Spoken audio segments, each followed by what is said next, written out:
but they resolved to not rest till they achieved it.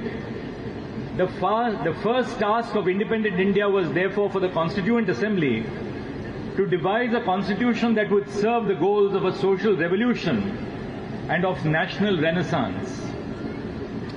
Our constitution put the marginalized and the disenfranchised front and center in our national project of emancipation. It ushered in a reign of deliberative democracy inspired by the ideals of justice, liberty, equality and fraternity. And to meet these aims, the Constitution weaved an intricate network of democratic institutions. It established a representative, responsive and responsible government premised on parliamentary democracy and universal adult franchise. These ideas were no less than revolutionary for a country coming out of the brutal clutches of colonialism. But our nation builders charted on a historic experiment of democracy, the largest to ever be conducted anywhere in the world. They did so because they realized the vitality of democratic institutions and universal adult franchise. We all speak about the Constitution in the backdrop of the colonial era and what our country suffered. This morning, I was reading a beautifully written piece by a noted Carnatic vocalist, Chitra Sri Krishna, and the title of the piece is Songs of Freedom. The idea of liberty is woven into the fabric of Indian poetry. And what I'm going to share with you is something that I imbibed this morning and which I have of course known of all through the years.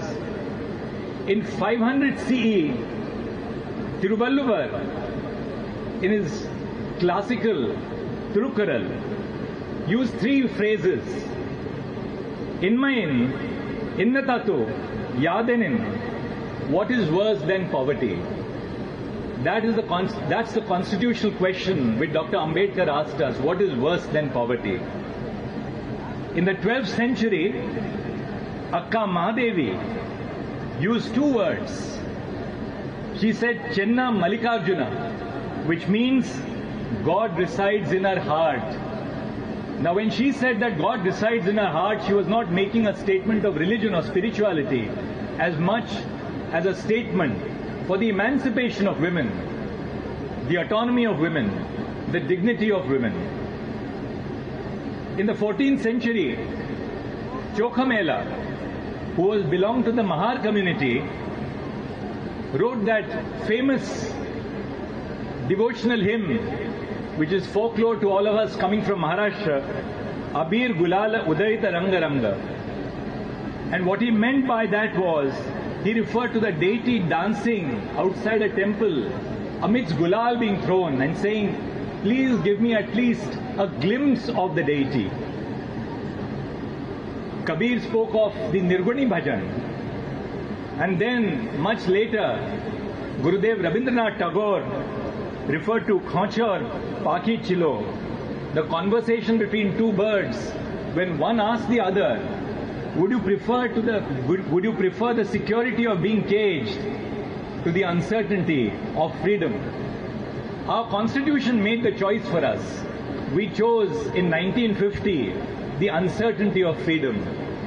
And what is happening today, say in Bangladesh, is a clear reminder of us how precious liberty is for us. Many of the young lawyers today, or most of them, are the post-independence generation. I myself am the post-independence generation. But many of you are the post-emergency generation.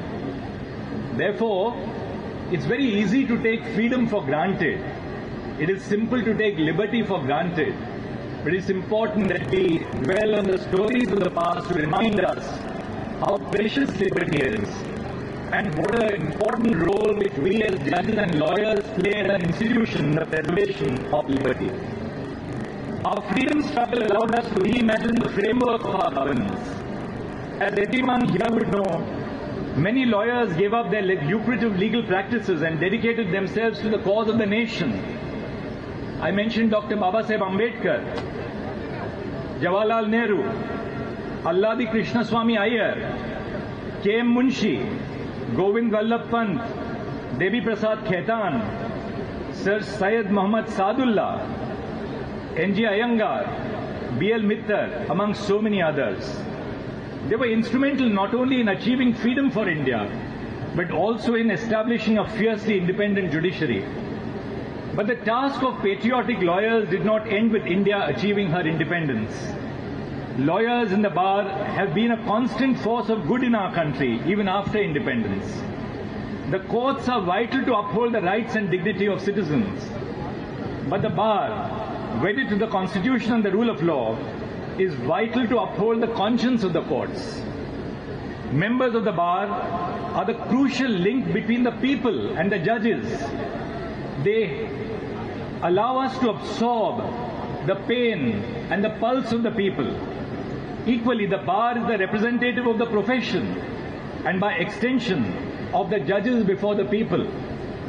In that sense, the bar is a two-way bridge between the people and the court.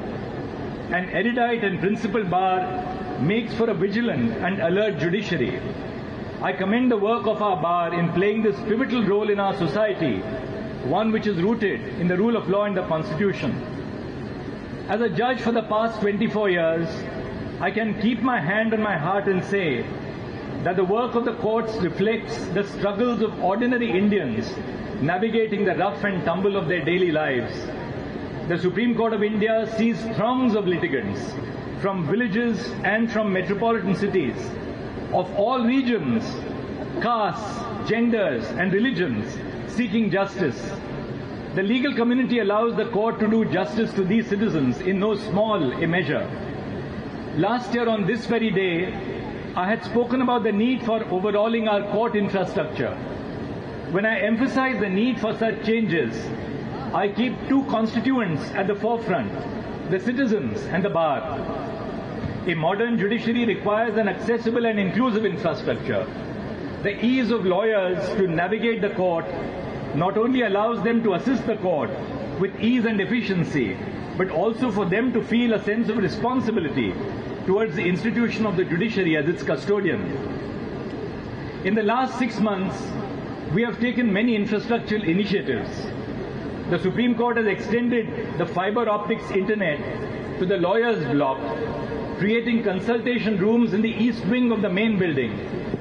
We have constructed cubicles for lawyers who are waitlisted for chamber allotments, set up a multi-facilitation center, and renovated the office of the Supreme Court Bar Association. We have also created a new lounge for women members of the bar.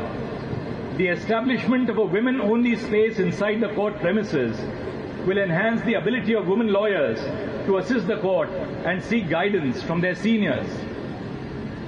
The Supreme Court has seen the merger of the two registrars' courts from the 8th of July just last month.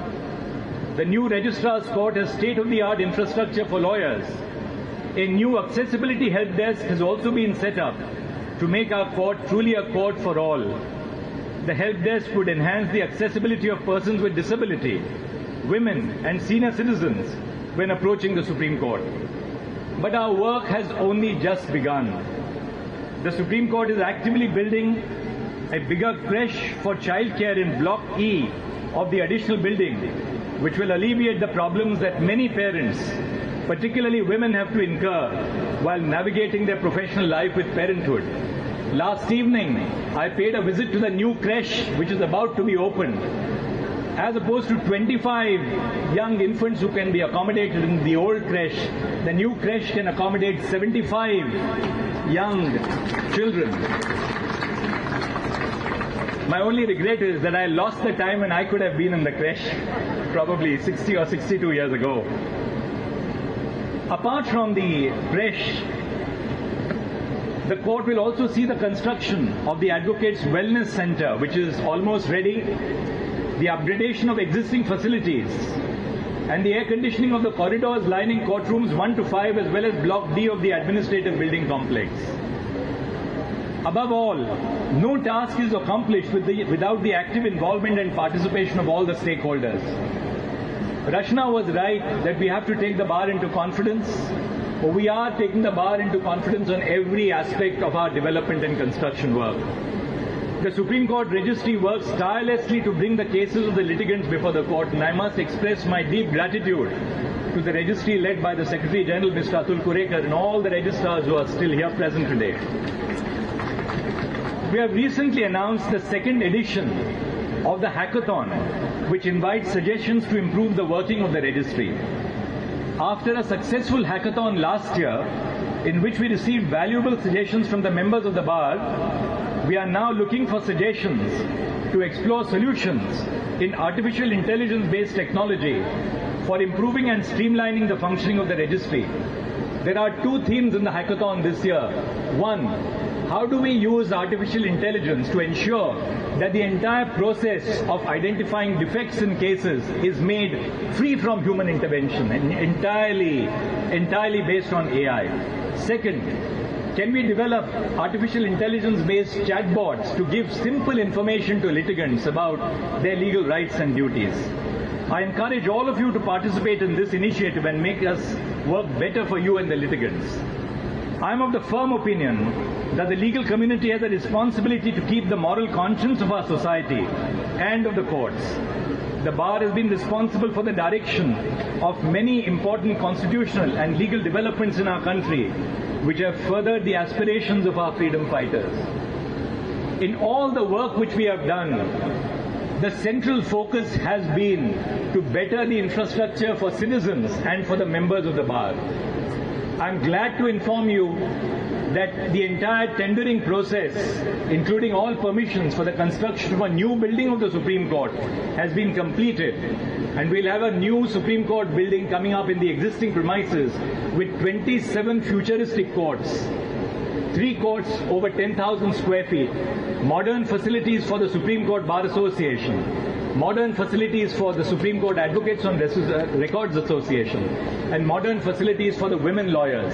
Increasingly, women are outnumbering even the men in the district judiciary, and I perceive that that's going to happen at the bar as well one day. Another thing which I would like to share on such a happy occasion as this Independence Day is that we have received an allotment of 1.92 acres from the Government of India. We are constructing in those 1.92 acres a futuristic building which will include inter alia consultation rooms for lawyers, workstations for lawyers so that a lawyer who comes to this court on the first day is not starved of space, canteens for the members of the bar and litigants, bar rooms for the members of the bar and litigants. The construction of that will also start immediately. Finally, the legal community has been instrumental in rooting the Constitution on a firm basic structure, ushering in substantive due process, protecting the dignity of women, gender and other minorities, and other marginalized communities. This festive journey of democracy and independence requires your active and moral participation. I once again wish everyone a happy Independence Day. Jai Hind.